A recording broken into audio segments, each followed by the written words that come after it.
Good morning, good afternoon, and good evening from whichever part of the world you're watching from. Hello and welcome to Session B of the Youth Engagement Forum 2023, organized by the NDC Partnership. We have a live interpretation available for today in Spanish and in French. So for those of you who would like to make use of that, please click the globe icon in your Zoom toolbar and select your preferred language. While listening to the interpreters, you can select mute original audio, so the main presenter is silenced if you're having issues hearing the interpreter. It's amazing to have you all here present today. So for those of you who don't know, the NDC Partnership is a partnership that brings together 218 members, including 124 countries, developed and developing, and 94 institutions to create and deliver on ambitious climate action that helps achieve the Paris Agreement and the Sustainable Development Goals. Meeting the challenge of climate change means empowering and supporting all countries to develop on a low-emission climate resilience basis.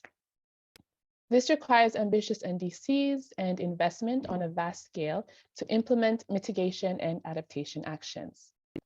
And that also requires inclusive engagement, which brings me to our program for today, because today is all about shaping our future. In the next hours, we will discuss how we can empower young people to be engaged in long-term climate action by building young leaders' capacity, promoting dialogue on youth-focused NDC planning and finance needs, and sharing best practices for youth engagement across the partnership. So overall, I would say this is pretty much a very exciting program. Before we continue, I'd also like to introduce myself. My name is Davila Tale-Maimalea, and I am from Fiji, specifically from Bautailevu with maternal links to Navatuvula Itasiri. I'm the Media and Communications Officer for Itoke Women in Conservation and the co-founder and secretary of the Alliance for Future Generations, that's Fiji. And I'm very grateful to be your moderator for today's session. We have some general housekeeping rules. So during the session, if you could please mute your microphone. And if something is being shared that really resonates with you and you want to share it online, please do so. And please use the hashtag YEF2023. If you have any technical issues during the event, please use the chat feature located in the Zoom toolbar, and a member of our team will be able to offer support. And finally, the event is being recorded and other virtual platforms after today. Now, while we allow the others a couple more minutes to join into today's meeting, I'd like to know a little bit more about you, our audience. So where are you tuning in from? How did you find out about this event? And what do you do in your daily lives? So in order to know this, we'll play a little game. It's really a straightforward game, but pretty fun and simple. I have some statements that I'm going to read out to you. And if the statement applies to you, just what you can do is simply put a heart. So on the Zoom feature, there's an option where you can put heart, or it's basically under reactions. So for example, if you see I just reacted with the heart there. So the first statement that I'm going to say is, I am from Oceania. So if you're from this region, just react with the heart.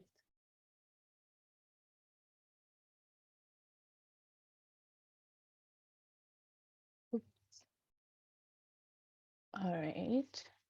And also, if you put in the chat box, I can see people already inputting where they are joining in from. We have some people from India and from Malaysia as well. What about I am from, where is it? Asia. Please put a heart reaction.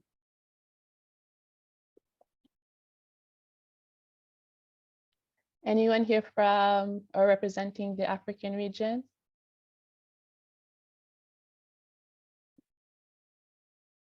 Awesome. What about Europe? Welcome, Emidiong from Nigeria. Oh, we have Caribbean region here as well. Okay. All right. And what about this statement? I am a youth advocate. If you're a youth advocate, please react with a heart.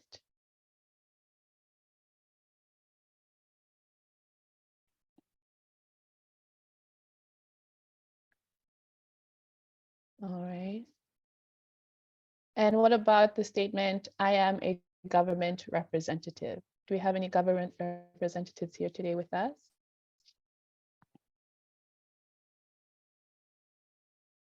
Yes, we do. Hi, Eddie. Great to have everyone here. And the next statement, what about NGOs? Do we have any representatives from non-governmental organizations?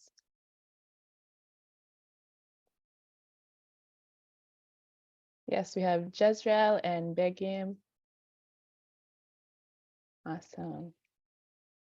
And the last statement that I'll be reading in this game, what about the statement is, I am optimistic about the pace of climate action. That is the last.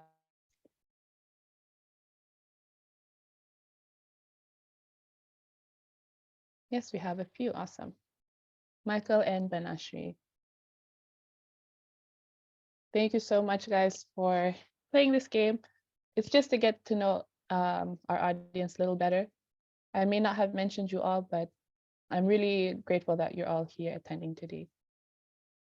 So now that we know a little more about each other, let's get started with a video message from one of NDC's partnerships co-chairs, the Honorable Jean-Darc Mujawa Maria, Minister of Environment of the Republic of Rwanda, and the Right Honorable Graham Stewart, the the Minister of State for Energy Security and Net Zero of the UK.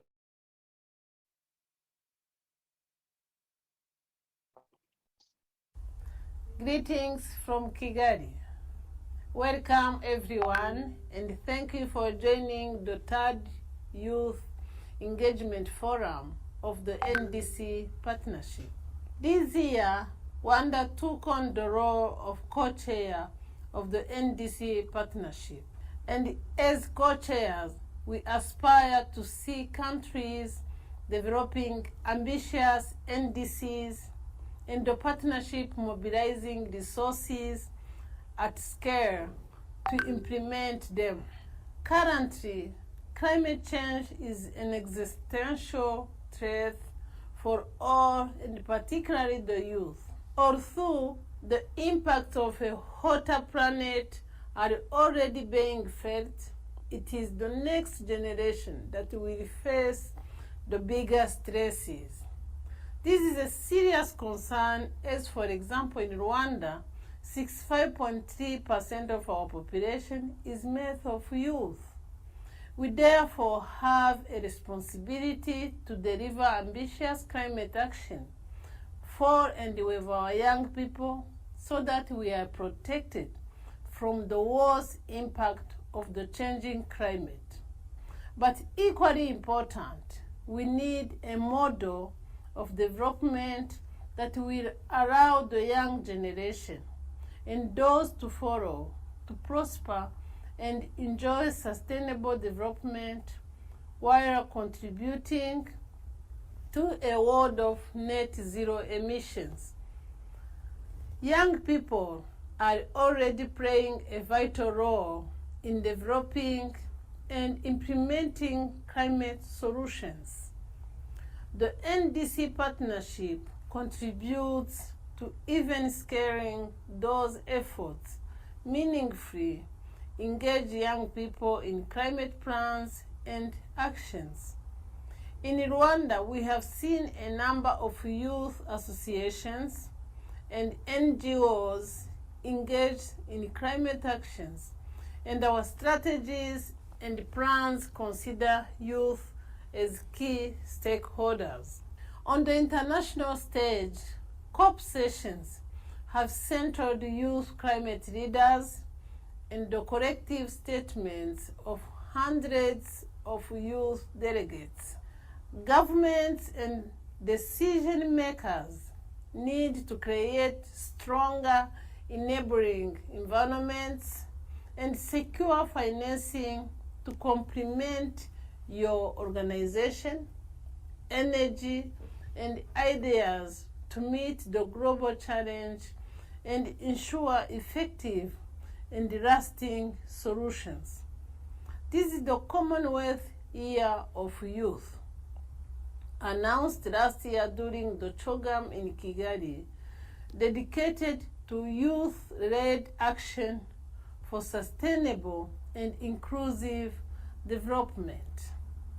Throughout this year and many global activities, we are engaging decision makers and empowering young people to envision a renewed Commonwealth celebrating the youth that are already shaping our national and global future in so many ways. That is what we hope to bring to the discussion and strengthen here today, a collective building of the foundation of long-term, inclusive, and innovative climate action.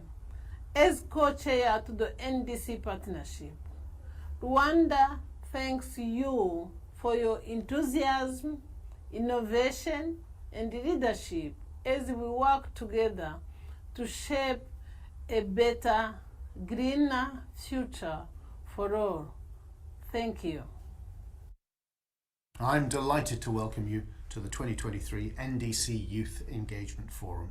With over 200 countries and more than 80 institutions involved, the NDC Partnership is one of the biggest drivers of transformational climate action in the world. And that action's never been more vital.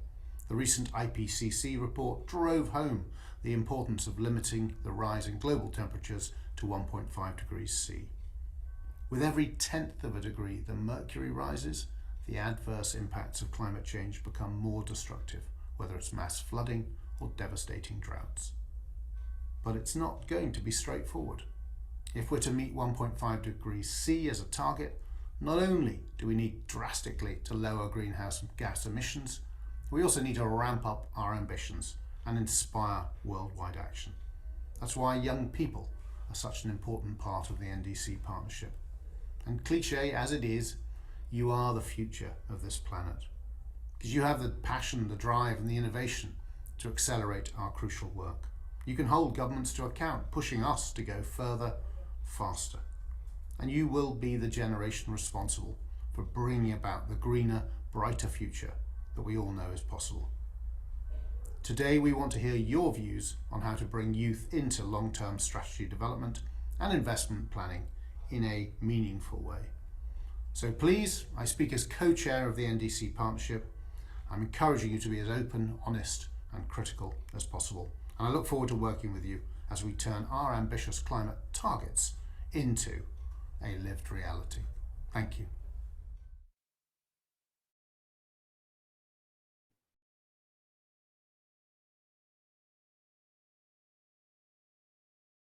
Thank you so much, Honorable Jean-Jacques Moja-Wamaria and Right Honorable Stewart. As we've mentioned during your messages, youth are key stakeholders and young people do or are already playing a vital role in climate action. In addition, we need to be open, honest, and critical during these discussions. Thank you so much. Before we dive into the next session, I want to level the playing field for the folks on the call. Use the word NDC a handful of times.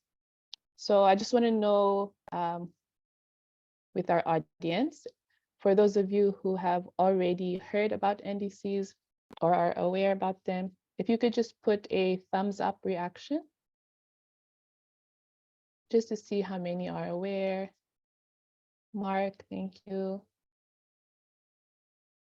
Banashri as well.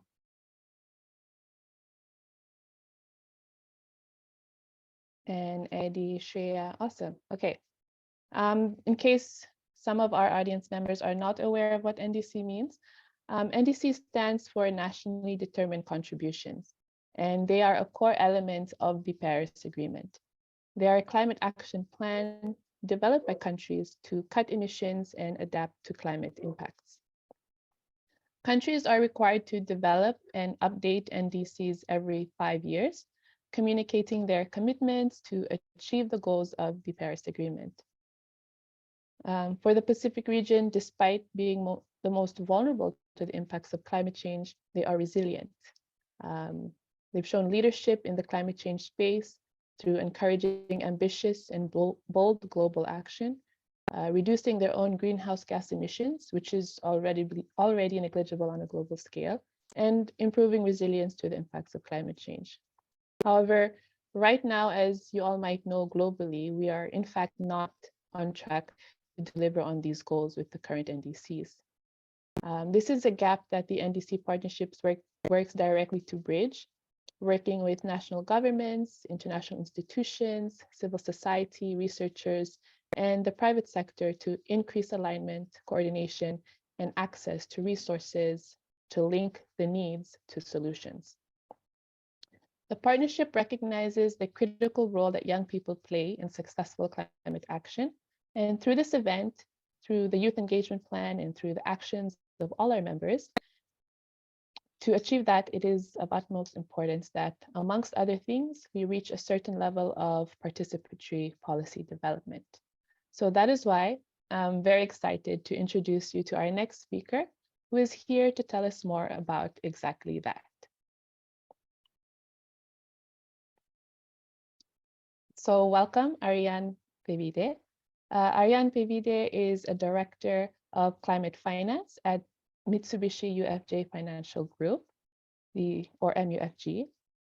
Ariane is responsible for strengthening and expanding financing initiatives in alignment with SDG goals, blending philanthropy, public funding, bilateral and multilateral finance, as well as private capital. She has extensive experience in this space, and we are thrilled she is able to join us today. So let's please give her a warm virtual welcome. Thank you very much. Good morning, good afternoon, and good evening to everyone on the call. It's a big pleasure to be here today, and most importantly, I think as you learn as young leaders, we get a lot of chance to discuss climate action, but it is really rewarding to discuss it with the people who actually be taking it forward in the next years, which is you guys, really the youth. So thank you very much for having me, and I'm very excited today to discuss and walk you through really what are the key elements when considering private sector involvement and mobilization of capital towards climate. So if I could start with just some statistics and data about climate finance, and most importantly, the participation of private sector on that. So as of now, the private sector represents still less than 20% of all the adaptation finance that exists, but there is still the need to increase climate finance by 590% a year to ensure we can reach the amounts needed for the countries to meet their NDCs and to ensure we're in track for the 1.5 degrees increase of the Paris Agreement. So based on that, the private sector becomes an important pillar of how to scale and really deploy the amount of financing needed towards climate action. Therefore, When we are considering this mobilization of capital from the private sector, an important point is the word that I keep always using, of scale. It is needed, the speed in which we need to deploy this capital needs to increase. Therefore, when considering this, we must take a programmatic approach to how we mobilize and catalyze capital. So what do I mean by a programmatic approach?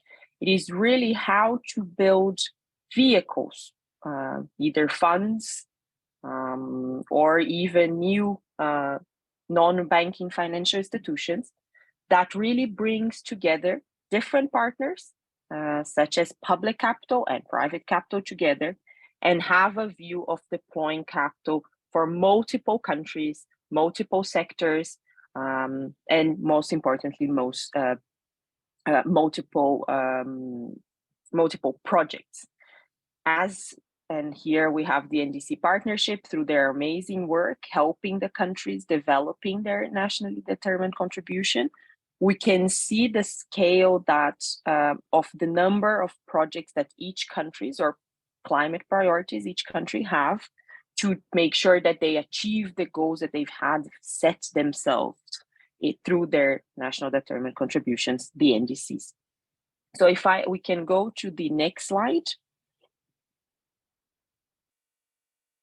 So I'll start. So this is my only slide. I will ask you not to be intimidated by if your background is not finance.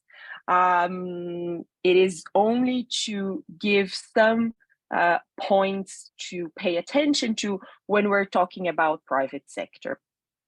So if we think in the heart of the question of private sector involvement, when we're thinking about large banks or institutional investors such as pension funds or insurance companies, when we're thinking of with their lenses, what we must consider is that the private sector will look to invest their capital in a way that will maximize financial returns while minimizing risk. If we take a parallel, is exactly when we are thinking about where we put our savings account. You're going to look to put it in a place where you will make a financial return out of it, but you're not risking your capital, losing that capital. So with that in mind, you can then consider on the other end of the spectrum, what are the beneficiary countries? The developing world needs support in having accessible and affordable capital to really develop and achieve their climate priorities. So how can you make sure that these two sides of the coin are attended to in a way that really, because in the end of the day, it needs to be country driven, this approach.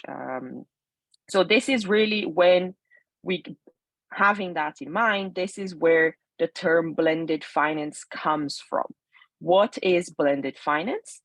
Is how do you maximize and optimize the public capital side? So when you have grants from the multilateral development banks, and the acronym for that are MDBs, or the development financing institutions, the DFIs, philanthropic capital. How do you make sure, how can you use that to leverage more capital from the private sector? So this is how we come to this schematic here of a fund, which MUFG, we're taking this from a real life example that MUFG is currently working on, which NDC Partnership is a big partner, so thank you very much. But basically, if we look at the slide, and then we have mainly 3 blocks of how this fund works into deploying capital in developing nations for climate adaptation. But if we start from the middle, it's the financing, and it's usually the scariest part when thinking about it, but it's not complex at all, I promise. When you're looking at that, it's basically you will use the public capital.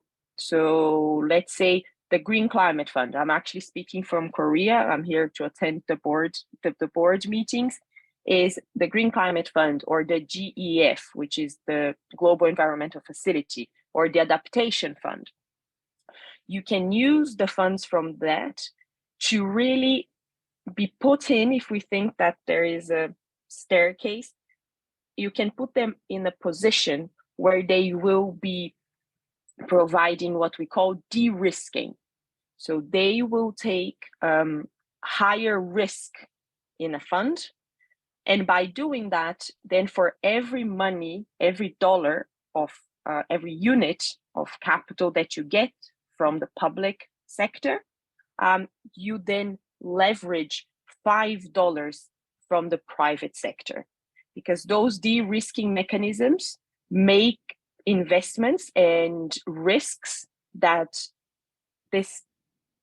banks, like let's use the example of commercial banks, would not take on their own, but under this umbrella where they have some credit protection from the philanthropic capital, they are able to deploy more capital. So this is really in the middle. This is what all these boxes of junior concessional capital, second loss insurance capital, that's really what it means.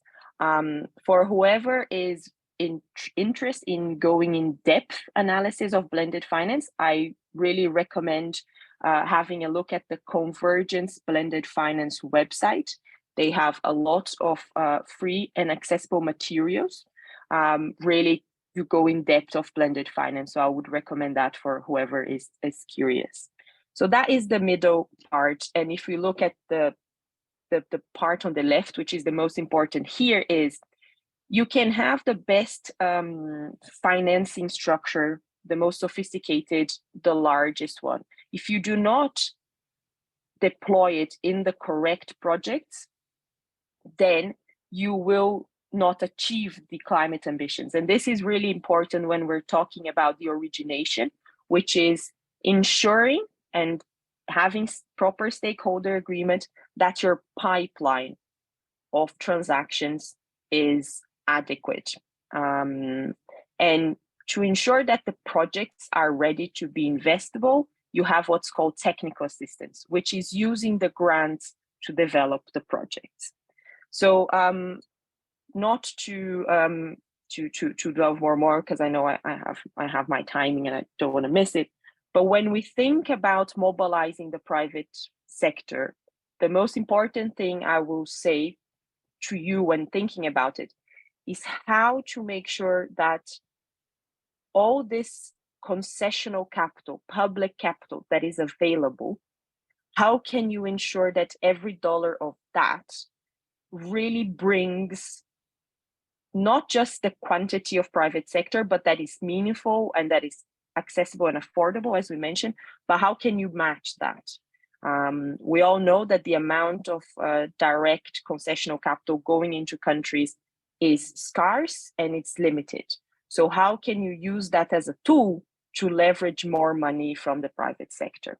So I will stop here. And if you want to discuss more in depth, I think I've seen some of you have reached out to me on LinkedIn. It will be a pleasure to continue discussion offline and provide more information. So thank you all very much for your time and attention. Thank you. Thank you so much, Ariane, for your presentation on climate finance and highlighting private sector involvement in blended finance. Now, if you ask me, there are a lot of interesting insights that have been shared so far already. So I think it'd be fitting to discuss those insights with each other, make it more interactive. For that, we'll have breakout rooms that you'll be divided in for the next 20 minutes, after which we will then come back to the plenary here. The breakouts will be hosted by members of Youngo and the NDC Partnership, so a big shout out to them.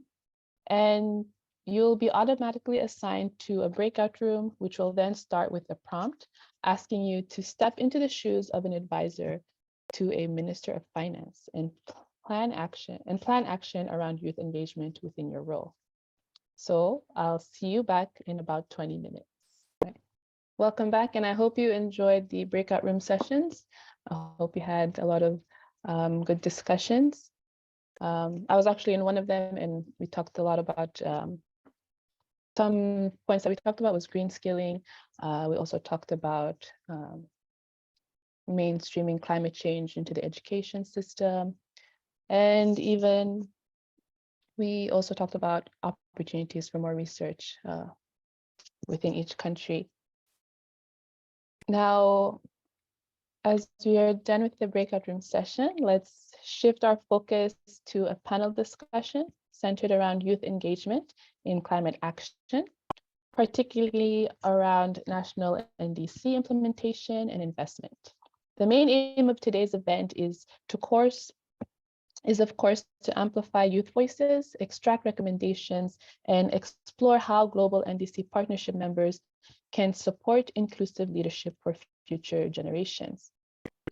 To have that conversation with us, we are delighted to have a few of our panelists here. We have Miss Haley Campbell. Haley says she is a climate activist born into a community of climate deniers. As co-executive director of Care About Climate, she empowers young people to be their own best advocates in climate decision-making spaces through education and training on NDCs and the UN climate change processes. She also works for the City of Honolulu's Office of Climate Change, Sustainability and Resiliency, where she is designing Oahu's climate adaptation strategy. We also have Mr. Zagi Yakana-Berian. Zagi is a social impact leader focused on providing youth engagement in energy and the climate sector. He is the founder of the Society of Renewable Energy, or SRE, which has around 4,000 members in 47 university chapters in Indonesia. SRE has a number of initiatives, including youth-led installations of solar PV in around 50 rural communities. Welcome to you all. And before we start, I would like to say to our audience, if you have any questions for the panelists through this conversation, please submit them through the question and answer function down below. And then I promise to try and pose as many of these questions to our speakers here with us today.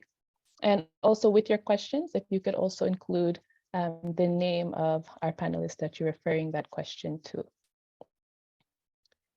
So as we begin, Ms. Haley Campbell, if I could start with you. Based on your experiences working globally and regionally, what can you share about bottlenecks that young people encounter and that hinders them to be involved in climate action decision-making processes? And how would you overcome these bottlenecks?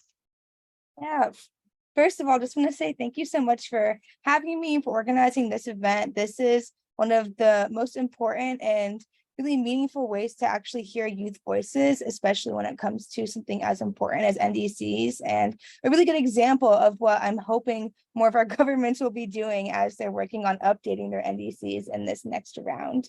To answer your question though, there are a lot of bottlenecks. First and foremost, young people will often always say funding and money. It is everyone's problem. We just heard from a lot about finance and tried to think a little bit about how to solve and close that gap from the youth and gender perspective, but it's something that's going to continue to exist because money is a really complicated topic.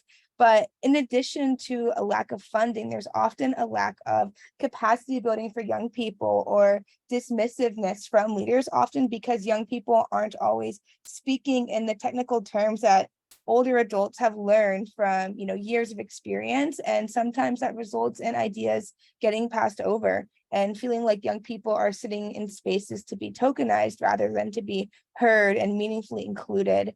And so in addition to funding and capacity building, I'll just add one more major bottleneck is often just access and awareness. sometimes it's the same young people being asked over and over again to be a part of certain spaces instead of bringing in and uplifting new people or highlighting other voices that haven't ever gotten the chance to be in these opportunities to advise on climate solutions. And so to kind of close these bottlenecks is really hard. Funding, if someone has the answer to that, let me know. Always a challenge. And just being your own best advocate in those spaces when you have opportunities has kind of been the solution. But even myself, I still struggle. So if anyone has ideas, let me know. But on capacity building and on access, I really think it's about finding meaning in actions in your community and organizations that exist that kind of fill that gap in the actions that you hope that you can take. For example, at Care About Climate, we do a lot of training on COPs, which is United Nations, sorry, no acronyms here. COPs are the big convenings of countries. It's called the Conference of Parties, where things like NDCs are discussed on an annual basis. The next one's coming up in the UAE this December, and training and getting young people to have awareness and knowledge on how to communicate to their leaders is really important.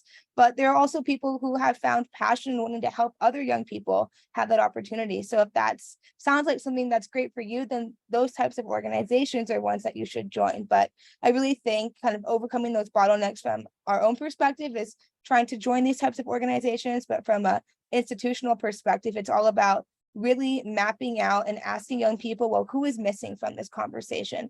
Would you want to invite somebody else to join you on this advisory opportunity? And just giving that chance to ask that question for someone to bring along somebody else that they know maybe doesn't get as many opportunities is always a really good way to start for institutions, in my opinion. Ask not who's in the room, but who's not in the room and who should be there. And so, yeah, leave it at that. Thank you, Haley. I really liked your point on saying ask who's not in the room, but who should be there. That's something that is really important, especially in these large conferences that take place, or international conferences. Also, in regards to funding, funding is definitely a hard topic to, or a bottleneck to actually sort of address. And you also mentioned about capacity building and the importance of building the capacity of our young people and our youths. The next question. So I heard that Care About Climate has an NDC equity tracker. So for our audience, could you share a little bit more about that and the open call that you would have for country ambassadors and members? Yeah, definitely. I really appreciate those comments. I think when it comes to capacity building, we all came and wanted to join this forum for a reason, and we all have that responsibility of bringing in other young people and making this an accessible space for more people over time, as people who have had the opportunity to build their knowledge. And so at Care About Climate, one way that we're doing that and helping open the door for other young people and use our knowledge to teach more people is through our NDC Equity Tracker, which I just put the link in the chat. This project was born out of the recognition that a lot of young people don't necessarily know about NDCs, but they have a lot of recommendations for how they want to be included in climate decision-making spaces. And often NDCs are kind of that gateway into climate action within a country. It's why countries do certain actions, pass certain policies. It's in a sense towards this commitment that they've already made. And so our tracker empowers young people to learn about their own country's NDC, and then pairs young people with a mentor to help write an analysis of what you think your country could do better in their NDC from a gender and youth perspective. On the finance questions, we talked about gender and youth, and our tracker is actually also about gender and youth. And we provide guidance and training to help young people really identify and provide recommendations to fill gaps in how they want to be included. And it's then presented on this database. As you can see, we have a lot of countries represented, not everyone. Unfortunately, it is a paid opportunity, which is why we have not been able to reach every country, because we haven't had the funding yet. However, we do have an open call for additional countries to be added, either to update a current analysis or to write a completely new one for a country that we have not yet analyzed. I've just put the link again in the chat. You'll see a bunch of different countries listed there: Saudi Arabia, Oman, Russia, China, Mauritius, Guatemala, Papua New Guinea, Oh, I'm going to pronounce this wrong, but I think it's Sao Tome and Principe, maybe. If you're from there, let me know. The Federated States of Micronesia, Vanuatu, and Malaysia. So if your country's not on there, we do have an other section. But I do encourage you to look at our NDC equity tracker. And if you notice your country's not on our website and not listed in the form, but you want to write that analysis, please still apply and we'll definitely consider your country as well. So yeah, it's a little bit about the tracker. Thanks so much, Haley. And thanks so much for giving the opportunity for the audience to actually learn more about that tracker and to see how they can actually get engaged and learn more about what's happening in their country. As we move forward, Mr. Zagi Akanaberian. So as the founder of the Society of Renewable Energy, how are you working with young people to accelerate the energy transition in Indonesia? Hi, thank you so much. Thank you so much for the event. Hi, Haley. We met in the Bonn conference last month. Yeah, I'm Zagi Berian from Indonesia. I'm founder of Society of Renewable Energy. So um, our organization aims to accelerate the energy transition and tackle the climate change. So we adopt the pentahelix model. So we engage with the government, academia, private sectors, media, and community. And all the young people act as a bridge to connect all of them in the one chambers. Then we develop a four-step methodology. The first one, we creating some awareness. After that, we strengthen the practical experience, and then we give them some innovation, and then synthesis level. In this inclusivity of the program, we encourage all the young people actively contribute in each sectors, and then all the young people can lead all of the initiative. And we ask to the government to endorse our movement. We ask to the government, to the private sector to fund our program, like from the CSR program and so on. So basically, all the initiative that conducted by our organization is led by the youth. And we also like taking the momentum of the Indonesian presidency for the G20 and this year for the ASEAN chairmanship. We always push the government to create some youth program, and all of the youth in Indonesia taking the momentum very great and increase the participation of the young people in Indonesia. Maybe I'll stop there. Thank you. Thank you, Zagi. And I like how you said that you actively pushing the government to include youth in their activities or in their events. I think that's one thing that's important for all of us youths, is to ensure that we're in contact with our government officials, or we try to keep pushing forward for youth activities, for more youth to be engaged. The next question, Zagi. So I'm not sure if you attended, but in the first session of the YEF last week, there was a student energy. They presented a teaching session on entering the renewable energy labor market. So the question here is, what do you think is needed in Indonesia to ensure that young people can access these opportunities in this sector? Yes, absolutely. So we're thinking Indonesia, like we collaborate with the government to creating some youth program, especially we have one flagship program with the government. Every student that joined the program, they can transfer the credits in the universities up to 20 credits. So they don't have to study in the university. They only take our program and they can transfer to the credit. So basically, that's the innovative solution from the government itself to push the young generation to learn more and gain some experience and collaborate with the private sectors. So basically, in Indonesia, we are aiming to achieve the net zero emission by 2060 or sooner. So we want to coal phase down. And you can imagine like how many coal workers that impact from the net zero emission strategy, and how many young generation have to compete with the existing one. So basically, we are trying to educate all of them. We are creating some partnership with the local government and then regional banks to give some opportunity for all of the young generation and existing one to increase their capability. And we engage with the government to create some real experience, like creating some rural electrification. As you mentioned before, like we have more than 60 locations right now to enhance the rural economy activities. So I want to share you some one slide of our activities in Indonesia. You can imagine this is an archipelago country, so we are reaching all of the hardest location in Indonesia. We are installing the solar PV to give some electrification for the health facility, education facility, and so on. And all the installation comes from the youth that's certified by the government. So this is basically the real concrete movement from the government of Indonesia that collaborate with the organization for the young generation, especially from our organization, to enhance the capacity buildings in Indonesia. Maybe I'll stop there. Thank you. Thank you so much, Sagi, and for all the work that you're doing. And as you mentioned earlier, you had met Haley in Bonn. So I think that will lead up to my next question. Just hold on 1 second, sorry. My next question, which is, so since, I mean, you both were attending the intersessionals, I believe, right?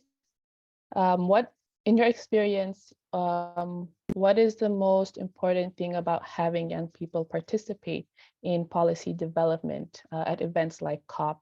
And how can young people be supported in the lead up and during COP28 in UAE to be included in these climate decision-making spaces? I mean, you can both answer the question, or you can.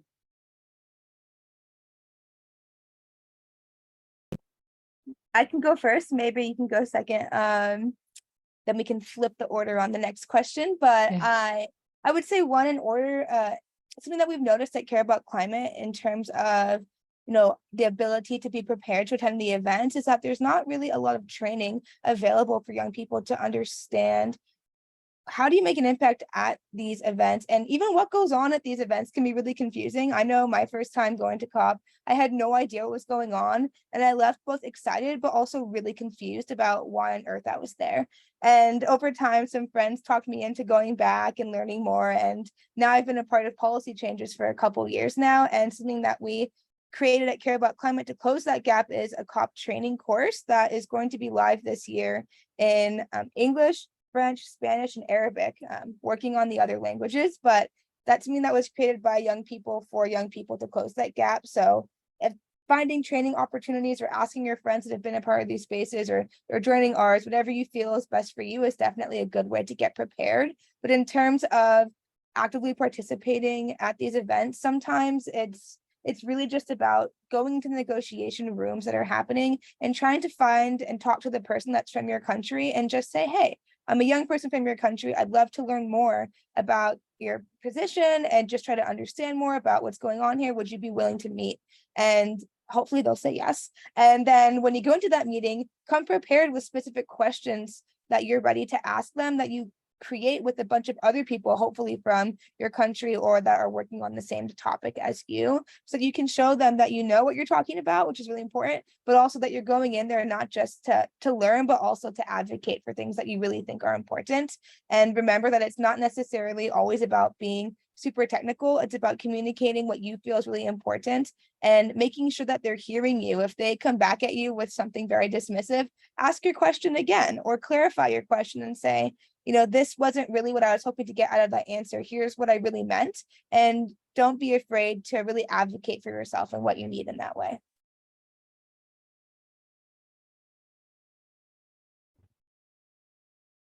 I'll go Thank you next. so much, Haley. Yeah.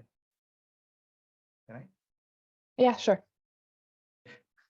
Yeah, I want to add some from my point of view and from my experience related to the government agenda. So we often to like asking for the government to create some pre-meeting before the COP, and every young generation that has a strong potential that can, negotiate or something else, the government provides some party badge for the young generation that able to come to the COP itself. And the second scheme is for the organization itself. So before the COP, we have to conduct some pre-meeting with all the organization globally to create some, like join the discussion in another pavilion or something else, or maybe we can establish one of the partnership during the COP, especially in the COP 28. From my experience, also this year we have several engagement with the other organization. So we want to announce one of the partnership during the side meeting event in one of the pavilion from, for instance, like in Indonesian pavilion, in the UAE pavilion. That's something interesting that can replicate by the other youth in the global. Maybe that's all from me. Thank you so much, Sagi.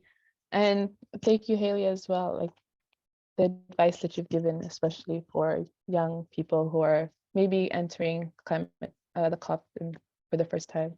Even me, it was very overwhelming, as you had mentioned. And it's good for us as young people to talk with one another, to help each other. If we ever are engaging in such spaces, see how it works, and even as Zagi had mentioned, talk to our governments, ask them for preparatory sessions on how, or what you call it, probably pre-negotiation sessions on how they work before actually engaging in these events. I think we'll take questions from the audience. Let me just check, sorry. Questions from the audience. So we have a question here.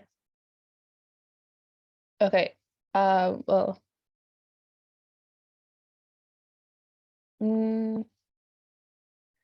I don't know. Okay, let's see.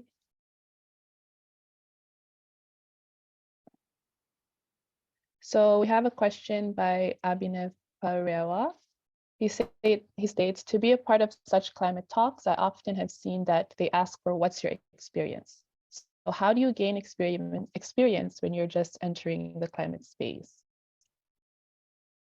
Maybe I'll hand this to Haley. If you would. Yeah, sure. It's so interesting because I had the same issue. I'm from, as I mentioned in my bio, a state of climate deniers, and I wanted to get involved in climate work, but my family and everyone just said, no, I don't think that's really important. And I felt kind of lonely, except for one teacher that was like, that's what you're passionate about, go do it. And so I didn't have any experience trying to get involved, and figuring it out was honestly really hard. So what I ended up doing is just trying to do some research on organizations that I could just go to talk to and learn more about their experiences. And when I would come across this question, I would just be honest and say, I am a young person. I have lived experience with these types of climate impacts, or these concerns from reading about climate impacts that are happening in my country and my community around the world. And though I don't have experience, implementing anything right now, that's not stopping me from feeling empowered to actually want to be a part of this movement and to make change. And so I think that's a point where honesty is really important. And if you acknowledge that you're wanting to grow and that you're seeing all these things happening and you have these lived experiences, that's enough experience to tell someone that you care and that your voice matters, whether you work in the field or not. And so I would say that is my advice, is just lean into what you do know, and be honest, and be willing to grow, and take charge and implement stuff that you care about. Thank you so much, Haley. I completely agree with that. And really, it shows how we all can be a part of the solution. And as long as you have the passion and you really care, we can all make a difference. Our next question from the audience, we have from Faisal. So as we can see, climate change is important, and we need to utilize the new generation youth to empower them about climate change. So how do you empower youth in current generation besides exposing them about climate change? So Zagi, would you like to take that question? Yeah. So how do you empower youth in current generation? Yeah. From my perspective, especially in my country, so basically the young generation is really care about the what's the real going on what's the happening right now. So basically we are trying to give the scientific base, and we are trying to show them how the effect of the climate change itself. For instance, in our country, every year the government has to, like, pay 1 trillion rupiah to, like, loss and damage and something else. And that's the one of the real example from the climate change itself. So what's the young generation can do? So we are trying to give them some several solution, and they can choose whatever that suitable for their potential or something else. And we also communicate with the very, very friendly communication, like trying to using the TikTok, Instagram, and so on. Yeah. And that's the why Generation Z want to involve, because they have to trigger with the, like, very friendly communication itself, not some things like scientifics, like so many equation, so many like schematic diagram from the technology or something else. They really want to, like triggering with the, like, very friendly communication. Maybe that's the experience from my perspective. Thank you. Thank you, Zagi. Yes, I completely agree with you. It's like going with the change now, where younger generation are more into uh, TikTok and so on. So how do we make it exciting for them? How do we make it interesting for them in a way to make it more sexy? I don't know if that makes sense, but yes. Thank you so much for this discussion. I guess we're at the end of this discussion, but before we end, I'd just like to ask if you guys have any closing remarks or any closing statements you'd like to share to our audience today. I can just quickly add, thank you everyone for the amazing questions and your time and generosity and, listening to us talk for the past 20 minutes. I'm really excited to be able to learn more from you all as well, and would welcome anyone to join all of the work that we're doing at Care About Climate, but also as another resource to get involved in the international policy space if that's of interest to you. You heard a little bit about our colleagues from Youngo here as well, which is the official youth constituency to the United Nations climate change talks, and they do a lot of really amazing policy work. There's their website, which I'm also a part of, but they're a really great place to learn and grow and find new people that are working and caring about the same things as you. So I recommend checking that out. And if anything else, feel free to reach out to me. I'm always willing to have a chat and help people figure out what it is they care about. Thank y'all. Thank you, Haley. Thank you so much. Zagi, would you like to add any closing or? Yes. Maybe very short from me, like be curious with the problems in the climate change or the energy transition, and be specific to give some solution. And do not try to, creating some small change from your perspective or your lifestyle. Maybe all the young generation really want to give some sophisticated solution, but the real suitable solution is very simple solution to the society itself. And be excited for as a youth to tackle the climate change. Maybe that's all. Thank you, Zagi. Be curious, specific, and excited. Thank you both, Haley, as well. And as she's mentioned, you can check out those sites that she had included in the chat. And thank you so much for your time, Haley and Zagi. I'm really honored to moderate this panel with you both. Hopefully, we'll also meet sometime soon. I'm sure our paths will cross. All right. 1 second. So as we've ended this panel discussion. Thank you once again. This actually brings us toward the end of our plenary segment for today's Youth Engagement Forum. So in a bit, I will hand over the closing remarks, but please do stay in this call for our teach-in sessions afterwards, which I will tell you more about in a bit. But for now, I'd like to hand over to Pablo Vieira. Pablo Vieira is the Global Director of the NDC Partnership Support Unit. In his role, Pablo leads the efforts that build momentum for ambitious climate and development actions in collaboration with governments and international stakeholders around the world. We're very delighted to have his support in leading this event. And Pablo, I turn to you for some closing remarks. Good morning, good afternoon. My name is Pablo Vieira, and I am the Global Director of the NDC Partnership. It is truly wonderful to participate in today's session and to be part of this youth-led discussion. There is so much leadership and innovation shared by the speakers today. It is very exciting to see that highlighted here and to know that those in the audience exponentially add to the movement. The NDC Partnership encourages members to incorporate relevant actions in their country or organizational context. Events like the Youth Engagement Forum are important opportunities for us to come together across the partnership members to strengthen youth engagement in NDC action. The partnership strives to play a supportive role to increase knowledge sharing, communications, and collaboration around youth engagement. In Asia and the Pacific region, we currently support 25 countries in working towards their climate action goals. We have seen promising strides taken by governments to engage young people in various aspects of their NDC enhancement and implementation processes over the last years. Represented here today by Ms. Enke Seinbuyan, Mongolia is about to host their International Forum for Climate Change and Youth to promote activities to fulfill commitments under the Paris Agreement, increase youth participation, and create an international community of youth. We also recently published a blog highlighting how Tonga is formalizing space for young people in climate decision-making, including their NDCs. I recognize that the conversation today highlighted roadblocks to achieving the inclusive policy development, climate finance, and private sector inclusion that is all needed at greater speed and scale.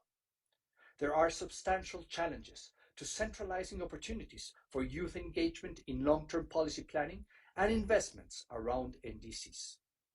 We've heard the importance of an enabling environment that prioritizes capacity building, education, and employment opportunities for young people to lead us into the future. Speakers have called for financing for youth-led programs and businesses to drive climate action through the private sector. The discussion has also highlighted the need for collaboration with governments in the revision and implementation of their NDCs. The discussion today is just a starting point, a platform.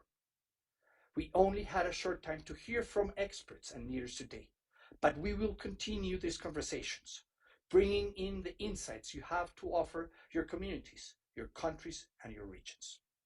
The support unit of the NDC Partnership will circulate a survey after this session to gather your feedback on how we can best build on these discussions. As our co-chairs noted earlier, we look forward to continuing to build on the youth engagement plan with our country partners, mobilizing new networks to have an impact on NDC implementation and enhancement. Young people play a powerful role in driving climate action, and as we've seen here today, we need to channel your experiences and ambition into all aspects of NDC implementation. Thank you very much.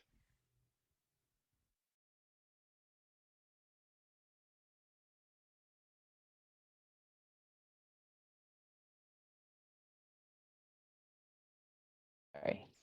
Thank you so much, Pablo. So now we will transition into our teaching sessions where you'll get to learn and practice taking this important work further. We'll have a moment to share the topics of the teaching sessions before opening the breakout rooms. So please stay here and listen closely. If you have any questions, concerns, or technical difficulties, please share a message in the chat and a member of the team will assist you. It's also important to note or to mention though, that we are unfortunately unable to offer interpretation for these sessions. So if you're listening to the Spanish or French channels, we highly encourage you to register for the French speaking session on the 20th of July or the Spanish speaking session on the 27th of July.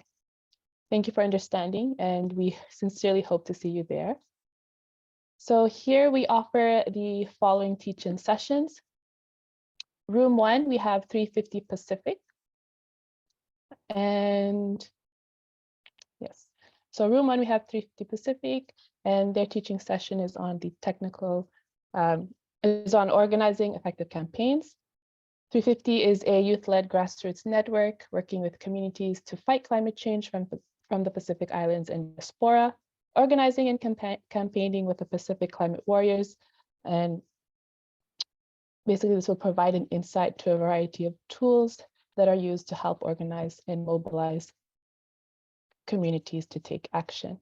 We also have UNICEF, which will be offering a teaching session on evidence-informed NDCs for and with children and young people. This teaching session will focus on UNICEF's new NDCs for every child data visualization platform, exploring how the website can serve as a resource to support youth advocates in engaging on climate policy. And the last teaching session is by Yango, focusing on youth engagement in NDCs. And this will showcase the role of NDC's working group of Yango in strengthening youth engagement at the local level and influencing high-level decision-making processes, and will share opportunities for youth involvement in climate action. So once the breakout rooms open, you will be able to select which teach-in session you would like to join. And we will not be joining back here as a group, but I do hope you will stay to learn from and engage with one of these amazing partners. These 60-minute sessions will conclude our time today, but we invite you to stay in touch and continue this conversation with us on our social media using the hashtag YEF2023 and in the remaining 2 sessions of the forum. So remember, hashtag YEF2023. So this also means that this is actually goodbye between us. So I really want to thank you all for your enthusiasm, for your work, and for sharing your time and your ideas. And it was wonderful to be here together with you. And I am sure our paths will cross as we work together to ensure a brighter and sustainable future for all. Another big thank you, or vinakavakalevu, to you, of course, our speakers, moderators, partners. And lastly, I'd also like to thank Pablo and our co-chairs for their recognition and valuing of youth as key actors and agents of change in advancing climate action. I wish you all the best of luck and enjoy your teaching sessions. Until we meet again. Naka.